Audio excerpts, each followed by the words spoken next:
Aujourd'hui, j'ai fait une bêtise en achetant à mon père un test à ADN pour ses ancêtres. Mon père a grandi avec sa famille qui lui reprochait de ne pas être le fils biologique de son père. La rumeur voulait que grand-mère ait eu une liaison avec un homme nommé Tillery lorsqu'elle est tombée enceinte de mon père. Mes grands-parents l'ont toujours nié, mais les rumeurs ont toujours circulé autour de mon père.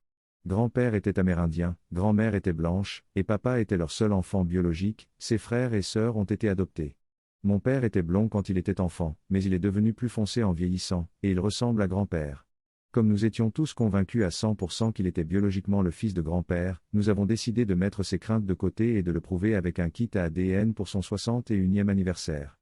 Le kit est revenu aujourd'hui, après une attente nerveuse de plusieurs semaines, et il y a beaucoup de parents compatibles, avec le nom Tillery. Il n'y a aucun résultat d'ADN d'Amérindien, ni personne portant le nom de la famille de son père. Il est effondré et je me sens mal. C'est sans doute la pire chose que j'ai jamais faite à mon père. Trop long. Je n'ai pas lu, j'ai acheté à mon père un kit à ADN pour prouver qu'il n'était pas le fruit d'une liaison, et j'ai prouvé qu'il l'était. Mise à jour, nous avons parlé de tout cela et il est d'accord avec les résultats. Il était déçu et avait besoin de s'y faire. Il apprécie encore plus son père maintenant et pense qu'il devait savoir depuis le début. Il est heureux d'avoir ces informations pour des raisons de santé et de pouvoir se pencher sur son histoire comme il ne pouvait pas le faire auparavant.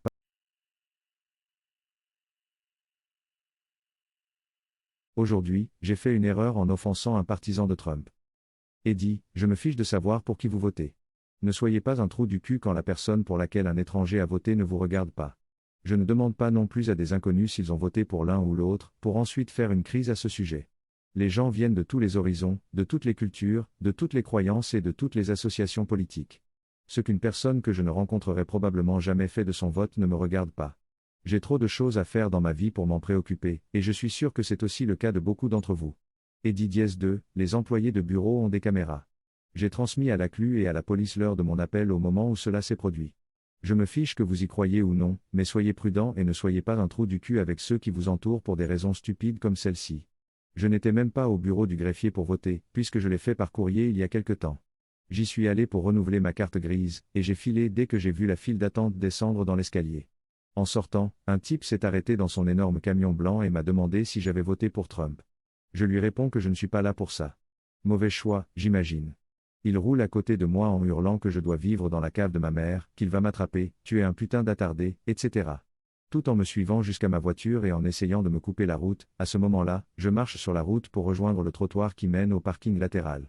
Il attend que je monte dans ma voiture, puis plusieurs véhicules commencent à me suivre jusqu'à ce que je m'arrête devant le poste de police. J'ai une voiture assez reconnaissable, alors j'ai installé les caméras de sécurité de mouvement que j'ai achetées il y a plusieurs mois ce soir, juste pour être sûr que tout se passera bien une fois que tout cela sera terminé. Le monde-pays dans lequel nous, vivons est écœurant. Dites aux gens que ce ne sont pas leurs affaires ou ignorez-les s'ils le demandent. Il est difficile de faire confiance à cette folie. Trop long. Je n'ai pas lu, j'ai dit à un partisan de Trump que je n'avais pas voté pour lui, j'ai été témoin de harcèlement électoral pour la première fois.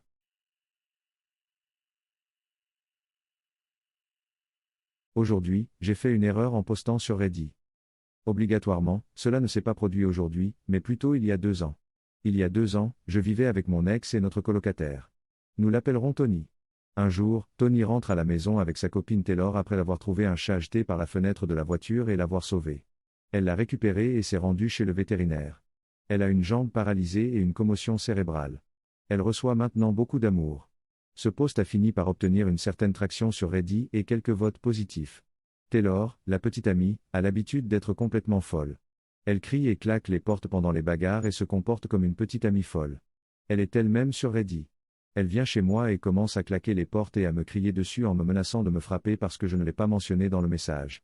Tout ce que j'ai dit, c'est que c'est mon colocataire qui a trouvé le chat, pas mon colocataire et sa copine. Elle s'est énervée parce que je ne l'ai pas mentionné dans un message complètement anonyme pour obtenir de faux points sur Internet.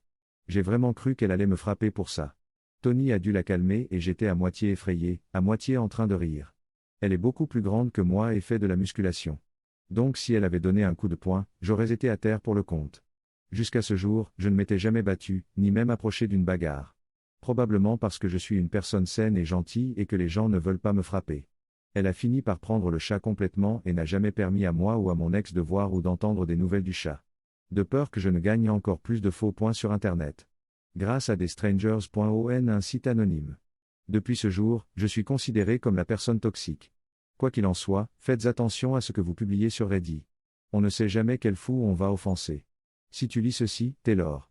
J'espère que j'obtiendrai plus de faux points internet grâce à toi. Trop long. Je n'ai pas lu, j'ai posté sur Reddit et je n'ai pas mentionné le nom de la copine de mon colocataire dans le post et elle m'a littéralement crié dessus et menacé de me frapper parce que je ne l'avais pas mentionné.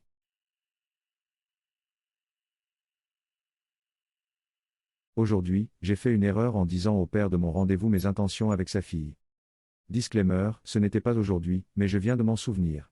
J'avais mon premier rendez-vous avec une charmante fille qui s'appelait Michelle. Je l'ai emmenée dans ce que les gens de mon âge considèrent comme un restaurant plutôt sympa pour un rendez-vous. Elle ne savait pas à l'avance où nous allions. Quelques minutes après l'avoir commandé, son visage est devenu rouge vif et elle m'a dit de me cacher.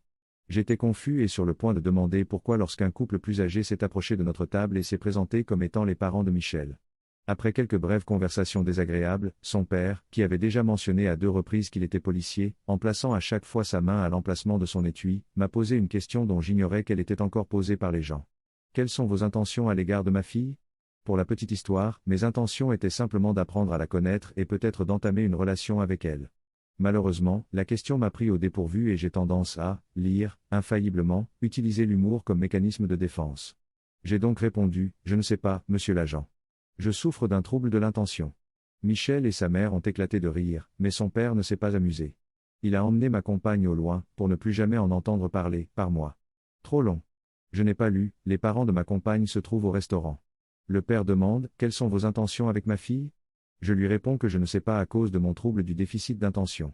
Il n'a pas apprécié et a entraîné mon rencard à l'écart.